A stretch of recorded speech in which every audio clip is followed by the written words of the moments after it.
Good morning everyone. This is Sukanya. Today we are going to discuss with the hearts of vertebrates and followed by that human circulatory system. So vertebrates includes Pisces, amphibians, reptilia, aves and mammalia. So Pisces has got two chambered heart, amphibians have got three chambered heart, reptilia three chambered or incompletely three chambered. We have seen this in the crocodile. Crocodile has got incompletely four chambered heart. It's actually incompletely four chambered. Okay, then aves has got four chambered heart. It's just similar to the mammals, that is two auricles and two ventricles. Along with that, mammals, that is we all have got four chambered heart. In that, two auricles are there and two ventricles are there. Now let's discuss what happens in the Pisces. Pisces heart receive actually deoxygenated blood. The heart in the Pisces, that is the fishes, receive the blood only once, and that too it is a deoxygenated type of blood. And for oxygenation it goes into the gills. Okay, so that is why the heart in Pisces is called the Venus heart. And if you look about the amphibians, amphibians have got three chambered heart. Now what is the difference and how does it occur in the amphibians? Amphibians has got two auricles and one ventricle. So in the right auricle, we'll see the diagram little bit later in the mammalian heart.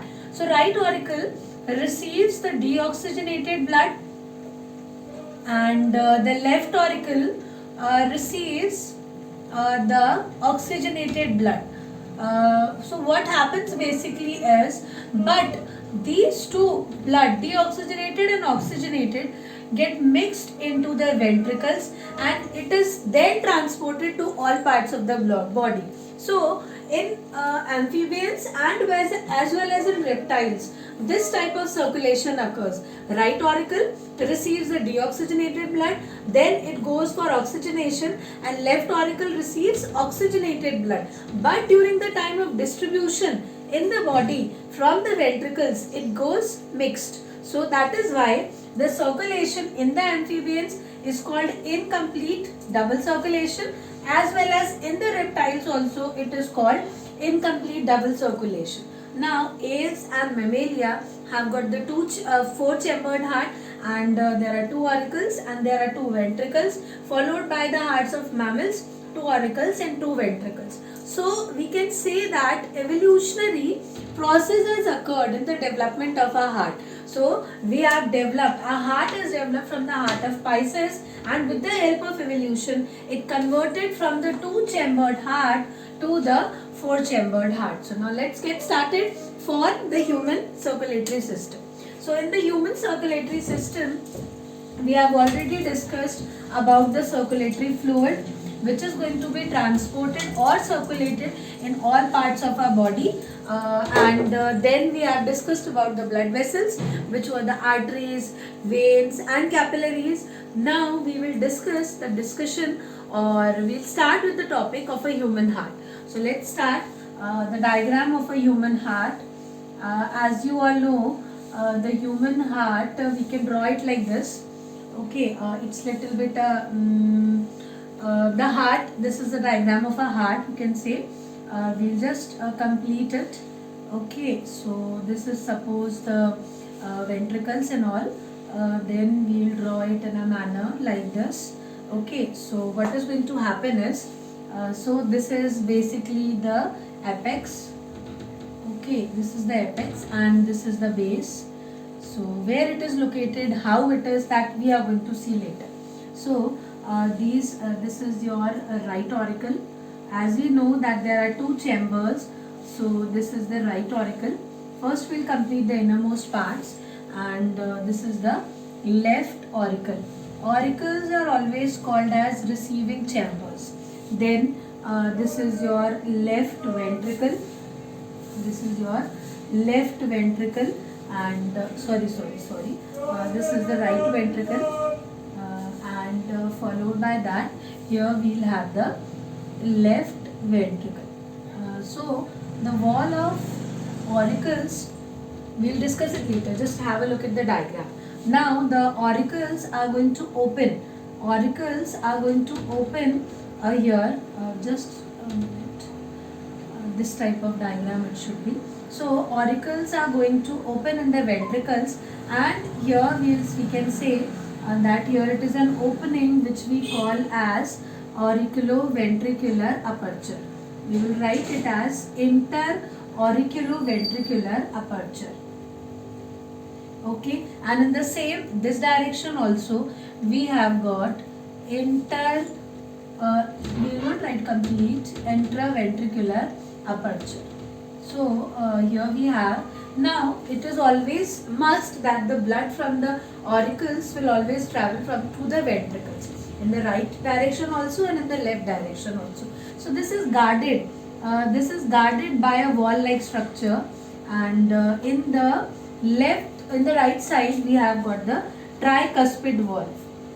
In that side of the right side we have got the tricuspid valve, which is also called as mitral valve. So right side I have got the tricuspid valve. These are the three cusp-like structure.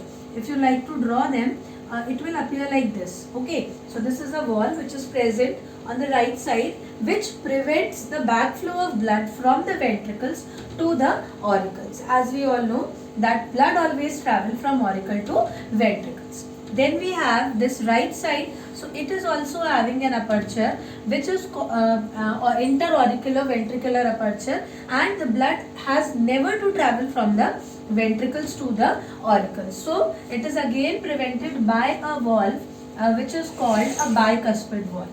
It is called a bicuspid valve.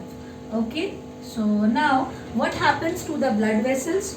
Here we will have, if you look at this structure, we will have here we will have यहाँ पर we will have a pulmonary vein will be there. So there are two pulmonary veins here, looking here, and we can draw it here also. So 4. So one for this way, one for this. One will go to the left side of the heart, left lung, and this will go to the right side of the lungs. So, and here we will have superior and inferior vena cava. So you can draw it here. So these are the vena cavas. We can draw it here, and the two are here. So this will be your superior vena cava. This will be your superior vena cava, and this will be your inferior vena cava. So superior and inferior vena cava. Okay, then here we have already discussed about the pulmonary vein. Now the blood from the right ventricle, it has to go to the lungs for oxygenation. So how are you going to draw this? We can take it from here also, and we can show it like this. So this is basically the pulmonary arteries. Pulmonary arteries. These are the pulmonary arteries. Okay, and then we'll have the aorta. Now how are you going to show the aorta? Aorta is going to come from here, and it is going to go in this direction, little bit in this direction. So just a little bit of inconvenience in the diagram, as you can see. So here it will be like this. So aorta, this is the opening of aorta. So this is aorta. So the aorta, it is the biggest vessel. Now, so this is the diagram of a heart, you can say. So we have discussed about the chambers. This is the right auricle, this is the right ventricle, then this is the left auricle, and this is the left ventricle. So what happens actually is, so this heart has got an outer covering. So this heart is filled with fluid also. This heart is filled with a fluid also, and that fluid is called a pericardial fluid. This is a pericardium. Pericardium is basically a membrane which is double membrane, and inside it we are going to have a fluid called as pericardial fluid. So this is the diagram of a heart along with the blood vessels. Now we'll see how the blood vessels are transferring the blood to different parts of the body, and how this right side is receiving the deoxygenated blood.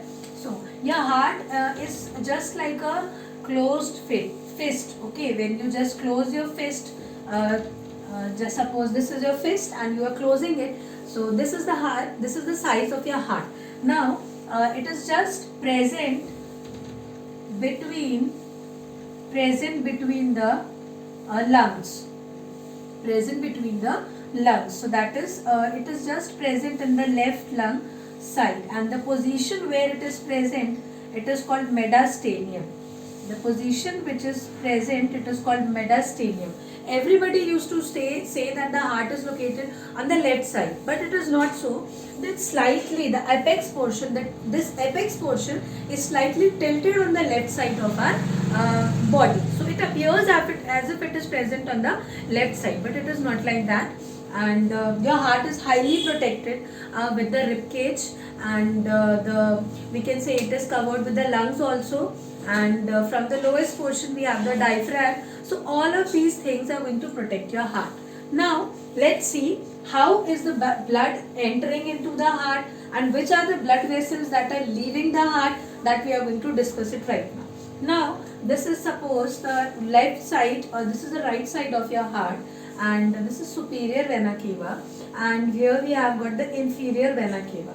So what happens is, from every part of your body, the superior vena cava above your abdominal area, it is going to carry the deoxygenated blood and it will transfer it to the right auricle. Then we have got the inferior vena cava. Below the abdominal area, all type of deoxygenated blood is being brought here in the right auricle with the help of inferior vena cava. Then what happens actually is, when the auricles get filled with blood, so here the pressure will increase and the auricle will transport the blood to the ventricles. Now for this transportation, what we need to do is, this auricular ventricular aperture, which is closed by the tricuspid valve, is going to open, and after the opening, the blood from the auricles will be transported into the ventricles. Okay, so now there is a time for this ventricle to transport the blood out of the heart. Now out of the heart, it is transported by the pulmonary artery into the two different lung lobes. This will be transporting it to the right lung, and this will be transporting it to the left lung. So what happens actually is, pulmonary artery, up till now we know that the artery has always transferring the oxygenated blood, but in this case it is an exception. So as and when the blood goes from the pulmonary artery to the lungs, it gets oxygenated. So ventricles are always called the distributing chambers. The auricles are thin walled and the ventricles are thick walled. So this is to be remembered. And if we compare the thickness of the walls of the ventricles of the right side and the left side wall is 3 times thicker as compared to the right side of the ventricular wall. Okay, so now the pulmonary artery has transferred the blood, deoxygenated blood, to the lungs for oxygenation. Now what is going to happen? Now here is the work of the pulmonary vein. The pulmonary vein will carry the oxygenated blood to the left auricle. So this is the pulmonary vein, and this is also the pulmonary vein. It is bringing from the left side and it is bringing from the right side. So we have got the left side of the auricle filled with blood. Now the auricle will transfer the blood from the auricular ventricular aperture. As we know, it is closed by the bicuspid valve. It is going to open. The bicuspid valve is going to open, and it is going to transfer the oxygenated blood from the auricle to the basically your left ventricle. And we know the ventricles are distributing chambers. So what is going to happen is, the left ventricle is going to open, and with the help of aorta, it is going to transfer the blood to all parts of the body, and the aorta carries oxygenated blood. So this type of circulation, when the heart is transporting the blood 2 times, the heart is receiving the blood 2 times. One is accepting the blood deoxygenated, transferred to the lungs for oxygenation, and then oxygenated blood is again received by the heart. Then it is again transported from the aorta to all parts of the body. such type of circulation, it is called double circulation, because our heart is receiving the blood twice. First deoxygenated and then oxygenated. So such type of circulation is called double circulation. So let's see it out. I forget some things to be discussed. Here the auricles and ventricle, the auricles are being separated from each other with the help of interauricular septum. So we have got here interauricular septum also. This interauricular septum separates the two auricles in between, and here it is also we have got the interventricular septum. So we have got the interventricular septum. Now we have already discussed about the valves, but the opening of the ventricles into the pulmonary artery is being guarded again by the valves, and these are the semilunar valves. Okay, semilunar valves. Okay, so these are the semilunar valves. Again, they does not every time allow the ventricles to transport blood to the artery. So these are also covered by a flap-like structure called the semilunar valves. And same is the case with the aorta also. Aorta also has got semilunar valves. It does not allow every time the blood to be transported from the ventricles into the aorta. So for some time the ventricles is filled with blood. So this is due to with the help of the semilunar valves. So now we have discussed the two type of blood vessels.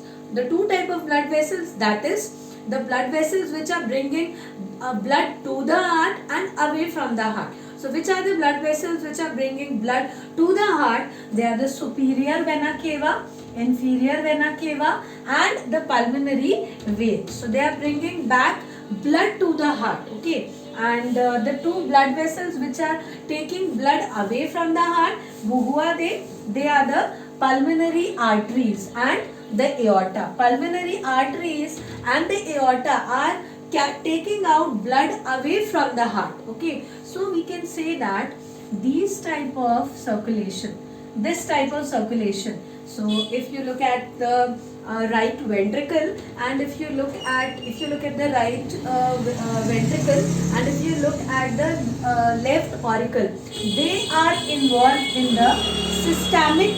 They are involved in the pulmonary circulation. So which are involved in the pulmonary circulation? Pulmonary circulation involves two types of the heart chambers. So which are the two heart chambers which are basically receiving the pulmonary circulation? That is the right ventricle. Okay, that is the right ventricle and the left auricle. They are involved in the pulmonary circulation because here blood is transported to the lungs and here blood is received from the lungs. So now the different type of circulation also we have, that is the systemic circulation. Now systemic circulation involves these two heart chambers. First is systemic circulation involves your the right auricle. Okay, the right auricle involves your the heart to be received the deoxygenated blood from all parts of the body, and the left ventricle, and the left ventricle is receiving is transferring the blood to all parts of the body. So the double circulation involves two type of circulation. First is the pulmonary circulation and second is the systemic circulation. So I hope this video has been clear to you all, and let's check it out in the other videos how this conduction of the heart impulses is being carried out. Then we'll look at the nodal structure of the heart, and we'll discuss something about the double circulation and the different type of portal system which is already there in our body, like the hypophyseal portal circulation, and then we have got the hepatic portal circulation, and in the later video we'll also discuss about the cardiac cycles. Thank you.